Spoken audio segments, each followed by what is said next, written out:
Eileen Nebhut is an accomplished image consultant who helps high performing executives align their personal image with their professional ambitions. After 3 decades of navigating leadership roles in publishing, energy efficiency, and financial technology, she stepped boldly into entrepreneurship. When working in the corporate setting, it gave her a front row seat to see how personal image impacts professional success. From consulting with global teams to advising executives on presenting themselves with confidence, she became the go-to resource for colleagues and peers seeking guidance on personal style and branding. It's her talent for visual storytelling and strategic problem solving that ultimately inspired her to launch her own company. And I've invited Eileen here today for a conversation as the world continues to shift in how we connect as humans, resource our clothing, and allow our image to begin the conversation before we utter a word. So Eileen, welcome to the show. Thank you so much, Lisa. I'm glad to be here. All right, we're going to have a great conversation today. We were chatting a little bit before we started, but Eileen, today we see more and more people who are leaving working for someone else to launch their own business, whether they make it the decision for themselves or the decision is made easier when they already have left a company. It takes courage to make that leap. I would like to know, what was it that inspired you to start your own business as an image consultant? Like, how did you know it was time? Oh, I don't know that I didn't know it was time necessarily, but the circumstances were I had just come out of grad school, gotten my MBA at Georgia Tech. I soon thereafter lost a job with a small private equity firm, and I was on the job market, and I was really experiencing some issues getting offers and frankly even interviews for the positions that I thought I was qualified for. And one of the things with me is I had been, like you say, in energy and fintech and private equity, so I had a broad knowledge base, but not deep in any one industry. And I think that was working against me. So anyway, it was post-COVID, it was post-grad school, it was experiencing a little ageism in the marketplace. And that definition of insanity, I kept on trying to make myself be the square peg that fit into the square hole. And finally, I stepped back and I was like, this has got to change. And I want to take control over my working life for the next 15, 20 years. And I had the backstory as to why this particular type of business, but those were really the motivators. And in a way, thank God I lost that job, because it really gave me the fire to try being an entrepreneur. And that was a new endeavor for me. And it is courageous, and it's scary. It is. And I work with so many and have conversations with people who have left corporate and get into entrepreneurship. And it is not anything like working for anyone else. No. You're out on your own. You have to hunt your own food, all of those things. But what was it that you were doing in these positions in corporate, and how did that translate into image consulting? Oh, it didn't, in a way, because I was always business development and strategic partnerships, no matter where I was. So in the fintech, I was vice president of a fintech think tank between London and Atlanta. So kind of an international scale. And the private equity, I was out west working to, acquire dog food companies for a small private equity group. So it's not so much the industry knowledge, obviously, but it was the skills that I had were the networking, the relationship building, the selling. Business development is not selling, but there was some sales in there, and maintaining those relationships. Those were key skills to bring to entrepreneurship. But I have to say, business school changed the game, because there are so many other gaps. There were a few other gaps that I had in my repertoire, even with the corporate career, that had they not been plugged, I don't think I would have been able to structure this business the way I have. Yeah, no. And I think, a lot of people don't have that skill. They don't think about it. But when we pull back on it, we can use some of those things. So A lot of image consultants have started in retail. Where did you build your skills? It's kind of a funny story. Mhm. So I am very tall. I'm 6'2", which Mhm. in fact, I was just looking up statistics because I'm doing a talk in Florida in a couple of months. And um, the statistics of women in the US who are over 6 feet tall, it is 1% of the female population. Mm. So it's a very, very small. And by the way, the male equivalent, it's 4% of men who are over 6'2". So it's crazy small numbers. So very unusually tall for a woman and unusually tall, period. And I've lived all over the world. So I've lived in New Mhm. York and South Africa and London, and I've been in Atlanta. I've been back in the States for 20 years, but I've always dressed everyone, no matter Mhm. where I've lived. And it hasn't been a fashion thing. It's this innate skill that I have. I know how, well, let's put it this way. I cannot decorate a house to save my life, but I can decorate you. So it's just one of those weird things. And I've Mhm. always had it. And I think because I'm so tall, I'm having to deal Mhm. with how to dress myself because so much of life is how we're perceived. And for Mhm. me, especially, it's the male perception of a woman taller. And Mhm. it there's a lot of complex things going on, but I think it's because of my height. I mean, I like clothes, I like fashion, but clothes are really the tool. It's more about the empowerment and the confidence and the ROI for my clients. So yeah, that's my schooling. It's just that I've always done this in the background. Yeah. And you are not alone. I think about, some of the other people that have come on the show. Like we experience a segment of this problem ourselves, this challenge. And so we're able to see the need Hmm. and bring it into our work. So I really appreciate that. Really do.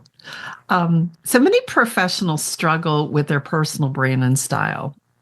Do you see some common challenges your clients are facing before they work with you? What are some things that you see? The people who work with me are typically women. Mhm. They tend to be around the 40-year-old mark and older. I have a few clients below that, but it tends to be that sweet spot of they hit 40 and they're older. The challenges they face, there tends to be a pain point that they hit, and Mhm. it's a combination of a few things. As they get older, they're getting more successful and they're getting on bigger and bigger stages and they're going for bigger promotions or board seats or books Mhm. or whatever it is. So they're getting more and more visible. The pain point happens when they look at themselves and see that visually they're not presenting themselves in a way that screams executive presence. They've Mhm. got the skills, they've got the expertise, they've got the years, they've got all the experience, but visually they're not showing up in a way that matches that. Mhm. And they either come to this realization on their own, or tragically, sometimes a misguided but well intentioned colleague or boss will say something. But at some point, they hit a kind of pain point and they look down and they see that they need help. And for women, I think there's this societal assumption that women know how to do this, that women know how to put Mhm. themselves together. And most women don't and never did, or they did, but that was pre-COVID, pre-child, pre-menopause, pre-body change, and the market doesn't Mhm. really cater to them. So it's kind of I see all of those things when I first talk to clients. Yes, and I think, the assumption that women know how to do this, I'm thinking, well, where does that come from? Does that come from when we play with Barbie dolls or paper dolls? Like, but if you think about it, the clothing was already selected, right? Like we didn't have to do that. Now, some people would make it, but yeah, really interesting that we have that. So I'm curious, as an image consultant, what does that mean? Like, how do you work with people?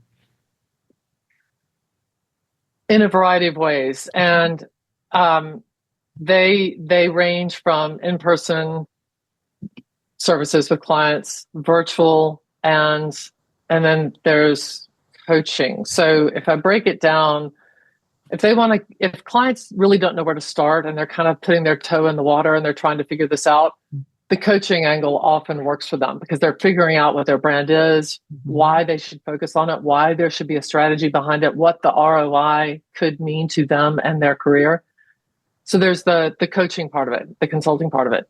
Then when it comes to brand execution, there's in-person and virtual services. And I should say the virtual services, we are tech friendly, but we are all human powered. So there's no AI in what we do and provide. So in-person services can range from wardrobe audit and an audit report to kind of give a roadmap, which tends to be 15 pages, their styles, their colors, their silhouettes. It kind of gives them a roadmap for how to go forward. And then there's brand management programs where we have an app and the client is being managed, their brand is being managed via the app. And I can go into the details if you want to, but so it's a combination of services from hair on fire. I need something right now. I need help right now. And we've got kind of shorter services. Most of them are month to month to month. And we're the brand manager for these people in the background. Yeah, interesting. I could see a need if perhaps you were called to speak, or you might have a photo brand shoot, like a personal brand shoot. You might need a number of outfits to be able to work with that. But you know what I hear in that too, Eileen, like this could be really fun too. It could be fun, but it could also be, I'm thinking opening up my closet to you is a sense of vulnerability in that, is there not? It's huge vulnerability. And, you mentioned fun. It is fun. And also trust is the name of the game, because this is not water cooler talk, right?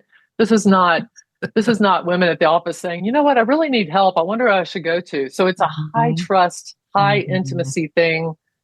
And if you can establish that trust with a client, you can go miles. The client, it's a two-way street. They have to trust you. You have to trust them. It's this combined relationship. But you're right. It can be a lot of fun. And I think it can be, like you say, opening up your closet can be a little bit daunting. Some people like to start with coaching to kind of get to know you before they invite you in. And everyone thinks their closet is the worst. And, you know how that goes. Yes, I'm thinking if I invited you into my closet, whether virtually or you were actually standing, I would have this big disclaimer, and I'm sure you've heard it from everyone, this big disclaimer of the reasons why it is the way it is. And I'm not talking about how it looks. I'm talking about the choices of clothing in there and just, right. All of that comes into it. So that leads me to, I think one of the challenges many people believe is that you need a certain body type or level of income or a closet full of the right clothes to begin working with an image consultant. How do you overcome those objections? So interesting you bring up body type, because I am determined to work with all women who hit this pain point, meaning not women who look like me, right? Or not just women who look like me. So body types, all of them are welcome. We've just, in fact, launched a store online via our app that is a store arranged by body type. So we are body type inclusive. Really love that. Price point, so part of working with women is getting them to, they've hit a pain point, getting them to understand the ROI investing in their own brand. But that's hard for some women because they're used to putting other people first, their job, their spouse's job, the house, the children. So it takes some realization that they are a brand worth investing in. And the money they spend with us on with Venus Rising is something, but what they spend on their clothes, we are agnostic as to price. So if a client likes to shop on Amazon, we will help them with, what we find on Amazon. If a client likes to have everything custom made, we'll do that. So we're totally price agnostic. And I forgot the third question. The third question is, do I have a closet full of right clothes? Like, are they?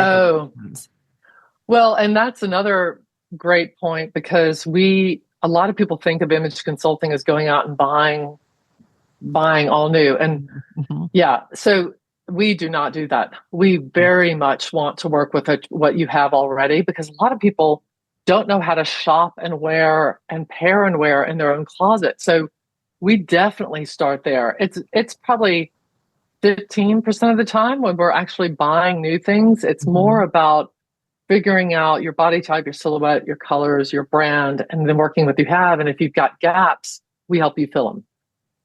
Yes, and I think having that extra set of eyes to come in and help us see, because, at least I tend to do this when I purchase clothing and I wear an outfit one way, one time. That is the uniform. Like, I don't think of mix and matching some things. So I think having someone who has that awareness and the skill to be able to say, well, the proportion looks great on this, or, this is a certain type of fabric. You wouldn't mix this softness with a harshness. And, a lot of people don't even think about that. And we wonder why it looks polished. It's because you know what you're doing, right? And we always don't. All right.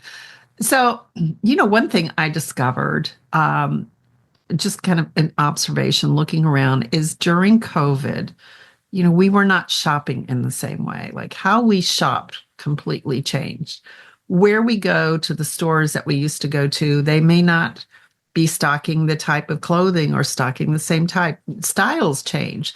So how has COVID and how has shopping changed how you source clothes for your clients, Eileen? Completely. And it's a big frustration point for the clients themselves because, like you say, the stores that they used to go to are out of business, or they've shut a lot of brick and mortars, that were close to them. The styles have changed, and the styles that are promoted aren't promoted for the age group that I typically work with, right? So it's trendy things, but it's not necessarily things that fit and flatter and are on brand for our clients. So yeah, it's hard. And to complicate things, it makes it challenging on our end too, because we're trying to find the resources at the right price point for these clients. And sometimes those resources are online. And, part of it's part of the game is that sometimes, you're returning things. And when you order things online, you're not touching and feeling. So it makes it a little bit more challenging. And I should say, it makes the relationships I have with the major retailers locally, but also because of them nationally, really important. Like, I've got relationships with Saks and Bloomingdale's and Macy's and Nordstrom's and Neiman's. So all of that really comes into play, but there is an online mix that, is new and a little bit more unknown for a lot of these clients. Yes, I could see the difficulty. And I have faced this myself is, as I shifted from working for someone else into being an entrepreneur, when I'm speaking is one thing. If I'm looking at a personal brand shoot, or I'm in the process of writing a book, I'll have to have author shots, right? Some of those things. And so knowing how to source that clothing and knowing what's going to look good on you, I don't have time to figure that out. It would be beneficial to work with someone as you do this. So I want to dig a little bit more into what it looks like to work through this process. But I do want to go back, Eileen, to something you said about how women are used to putting other people first. I currently have a program where I work with people, and a lot of what we're doing is really uncovering how hard it is to present ourselves, the visibility, the imposter syndrome that comes up. And I think what we have been conditioned as women, as if you want to be a good friend, if you want to be a good partner, if you want to be a good mother, then you serve other people first. Your needs come last. And so when they have this opportunity to finally focus on them, there's probably a little bit of guilt that comes in. There's a feeling of, okay, if I'm going to do this, I'm not going to spend this much because I'm not really worthy. When in the process do you see this come up with women? Is it even before they contact you, or do you find it as you work with them? It often comes up when you start talking about the investment for the Mm-hmm. services. Mm-hmm. Not surprising. Yeah. And we are not inexpensive to work with, but we are not, catering to the rich and famous. So we're Right. somewhere in that bell curve. Sure. But often it's when price comes up, and then there's this gulp moment because, when women have thought about changing their style, they think Mhm. about shopping, they think about personal shoppers, they think about subscription services that are adding clothes to the mix on top of a woman who doesn't know how to wear what she already owns. So it's not really attacking the brand issue, it's just adding more clothes. And that's great, it works for some. But when they hear what the investment is to really dig in and develop a strategic brand with ROI that has significant consequences for their career trajectory, that money, they think, oh, but that's not even the clothes. Like, that's just on you guys. And I'm like, well, yes, this is on us. You may not be spending that much on clothes, but there's an investment in the strategy. And yeah, that's when it comes up the most. And then you just have to meet them where they are and talk to them about payment plans and talk to them about what's the harm or what's the result if they don't address this. Mm-hmm. So you kind of talk them through, it's coaching. You kind of talk them through, well, what's the con if this isn't sorted out and that you don't have a brand, and that's how Yeah. you just kind of meet them where they are and talk through it. Yeah. And I think a reminder of what's at stake. So if you do nothing and you continue on this path, how are you going to get to where you want to be? Now, there's a number of ways to do it, but this is a visual way where people will see you and feel that presence, that really could be priceless. It really is something that we have a hard time doing ourselves. Yeah, and it's so important to remember what you just said, which is first impressions happen in the first 3 seconds. In fact, Mm-hmm. I think that's the name. I've got the book somewhere of a outdated but very good book. Those first impressions, not just meeting people for the first time, but walking into rooms, walking into board meetings, walking into interviews, that is a visual thing that happens Mm-hmm. before you open your mouth. So being strategic about how you present yourself and being consistent is a big part of the game. Yes, I think very, very important to not discount that, right? Yeah. So you have something called the VR edit, and VR we see, on the screen behind you. For those of you that are listening, Eileen's got a very nice branded backdrop with VR. Tell us what VR is, and then tell us what the VR edit is, and who does it serve? VR is Venus Rising. That's the name of my company. And the VR Edit is something that we just launched a week ago. We're in Feb. Yes, a week ago. And it is an online store, I think I mentioned earlier, on an app that people can get once they've signed up. And it is a store that is categorized by body type. So going back to this whole shopping thing and women and time and investing in themselves, most women I know don't ever want to darken the door of a store ever again. They don't want to spend their time that way. They don't want to spend their weekends that way. It's not fun. So we were trying to come up with a way of not promoting any one brand or any one price point, but organizing a store by body type. So we've got 7 body types, and they're the traditional ones. So it's apple, pear, rectangle, tall, petite, plus size, and I'm missing one. But anyway, so we're categorizing things and we're rotating through jackets one week and tops and blouses another week and skirts and suits another week. So we're trying to rotate through content, but give them an easy resource. And on this app, by the way, they can just click and buy straight through the app. So who the VR Edit serves is really that same sort of clientele who want an easier way to shop. They don't want to scroll social media. They don't want to Google and find out what brands are still in business and who might have their size. And all that kind of thing. We're trying to make it very easy where they just open up the app on the phone and they can go straight to their body type. Yeah, that's nice because you've already had somebody do the screening for you, right? That we wouldn't know how to do on our own. So, how are you combining the human expertise with the technology? Where does the human part come in? Well, I call it an app. The VR Edit is an app, but it's really a platform, right? And we are driving it. I have not programmed AI to pick these pieces for apple body shapes and pear body shapes. We and my team, I and my team are actually selecting these items ourselves.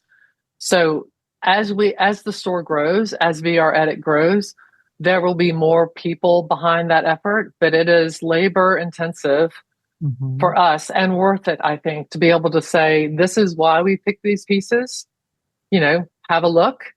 And of course, there's no obligation to buy, but so we're using the technology and loving the technology, but we are the humans behind it. And to that end, today is Wednesday nights at 6 p.m. for anyone on the VR Edit, they can opt into what's called VR Edit office hours, where my team and I are online on a Zoom line, and they can register and join the call and talk about their body issues and what they have trouble shopping for, all in a safe environment. So we're very focused on bringing that human element, trust element to this, because it is such an intimate thing.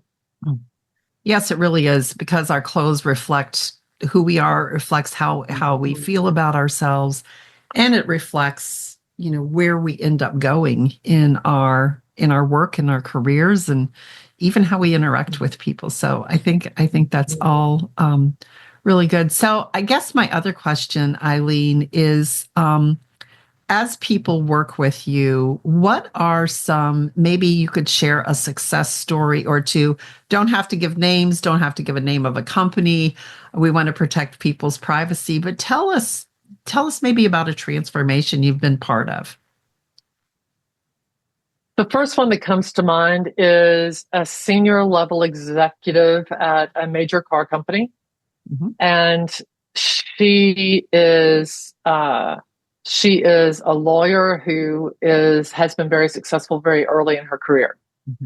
And because of that, and I know a few people like this, because she was so successful so early, she was dressing to be taken seriously. Dark colors, suits, take me seriously, even though I'm younger. And now she's, close to the top of her game. And her pain point was, who is this? I don't even know what I'm dressing for anymore. And I don't like this. And I don't think this is me. And she and I worked together for, it ended up being something like 6 months. And one of the conversations I had with her, which I do with clients, is, what brand do you want to be? Who are you? What do you like? What are your values? What's important to you? Like, let's dig a little bit deeper. And she's like, I'm a fun person. Anyway, we ended up pulling out the black suits and getting her in some brighter colors and some different silhouettes. And we just had a great time and had some things made. And she had written back to me a few months later and said, you won't believe this, but I walk into rooms differently. People react to me differently. Meetings go differently. And she's brought more of herself to the work environment. And she said it just transforms how she is viewed by others and how she feels about herself, which goes to, self-confidence, which is part of executive presence. So that's a really good success story. And another one that I'll tell briefly is, I'm working with a client and have been working with her for about a year. She's a subscriber to one of our online programs. And we dress clients like her on a daily basis through the app. We've got their wardrobe, we put together looks. So we are literally behind the scenes for every time they step out the door. They are looking on brand and feeling good about themselves. And she is a walking billboard. I mean, anyone who says, oh, wow, you look really great, she pulls up the app and she's like, Venus rising. So it's just the confidence across the board. We interviewed all of our clients last year to kind of get a feel for what they really valued. And across the board, all levels of leadership, all levels of income, the thing that they really were surprised by the impact was how much more self-confidence they have now. And close is kind of the medium, but really the end effect is the confidence. Yes. And I think a lot of people just think, oh, I'm putting on an outfit or I'm putting on clothing. They don't think about what it does internally. So I think there's so much value in that. So Eileen, if people would like to connect with you, learn more about your services, where can they find you? Two best places are the website, which is venusrisingagency.com, and they can always find me on LinkedIn. So those are the best places. All right. And we'll make sure we put those linked in the show notes. So, Eileen, thanks so much for being with us today, providing this insight into not making getting dressed just, something else that we do, but really making it intentional. So I know our listeners will really enjoy this. Thank you so much, Lisa. This was great fun. All right. Very good. So connecting as a human requires us to consider how we appear to others, and our communication begins before we even utter the first word. What I love about Eileen's story is she recognized something that came natural to her. She recognized a need in the marketplace and the connection it had to help people increase their potential. She's also someone who helps us connect and express who we really are. So make sure that you go back and check out the show notes and also share the episode if you enjoyed it. So what about you? What is the story you tell others? Does it come from who you really are or who others told you to be? If you'd like to explore the difference, I host a program called The Next Steps to the New You. It's 75 days to help you start manifesting that next level life. We build these ideas slowly with one activity per day to start the habit of pouring into yourself, and then we layer on a process to help you see what's been getting in your way and give you new tools to know how to manage it. The results can be transformational. It's something where I see people break through decades of being stuck. And then once you have broken through, you can work with someone like Eileen, who will help you dress to this person who you really are. So check out the link in the show notes for more information on that. And so until next week, lean into your passion. It's going to reveal your purpose and help you become that full personal brand of integrity. My wish for you is to find fulfillment you seek on the journey to becoming your legendary self. We'll see you here next week.